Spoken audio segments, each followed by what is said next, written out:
जोहार गे गाते को नवा वीडियो रे आपे को सगुन दाराम मेनाआ। तेना वीडियो दो बाहा बोंगा रना कथा बुन नेला। वीडियो मुचाद धाबी नेल ताबुन पे देला बुन तबे वीडियो बुन एहब लेगे। मी नंबर जाहेर सलीम दो मी नखा गे चेदा को दालोबा। तेला जाहेर आयुवा हुकुम तिरला से कुड़ी होपन जेलिका बोहब उ समाय गुच्छा ताहेना आर सिम होपन को खोन रिया चावले बीर तरास रे अतिन नाम लगी ते मी धारे को दाबा से को दालोबा। 12 नंबर जाहेर आयुरन दानिया होटो दो चिदा बाबुन तोपागा। तेला अद रे अडी दिन रे बोंगा बुरु ओक्ते सिरमा सिरमा आड़ांग आंजोमिना आलम तोपागिन्य आयु कनन बट कुआ उना इयते जाहेर आयुरन दानेवा होटो दो बाबुन तोपागा।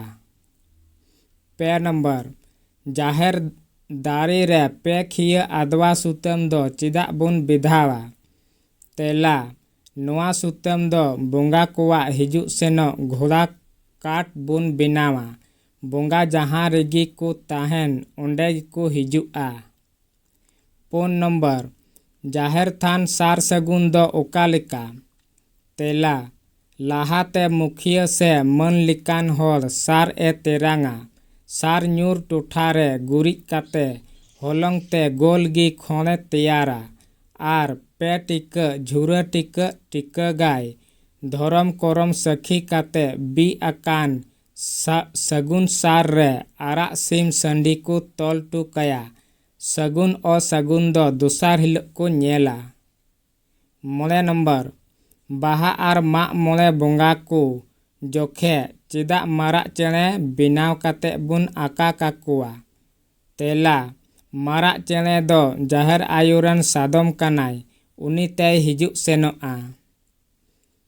3 नंबर बाहा परब रे दा आरे दो चिदा। तेला बाहा दा आरे ते दो बछर दिन रिना कई को खटी को अरुब गिडिआ आर नवा जीवन बछाव रिना आस एन दोहोया। 9 नंबर जाहेर ओला दो ओकालिकान होल को दालोबा। तेला पहिल दो डंगवा कुड़ी गिद्र उपस काते को दालो ए ताहेना मेनखान नेतार दो डंगवा कोड़ा गिद्र उपस काते को दालो इदा। 9 नंबर जाहेर ओला दो सवनी ते दो चिदा बु दालोबा।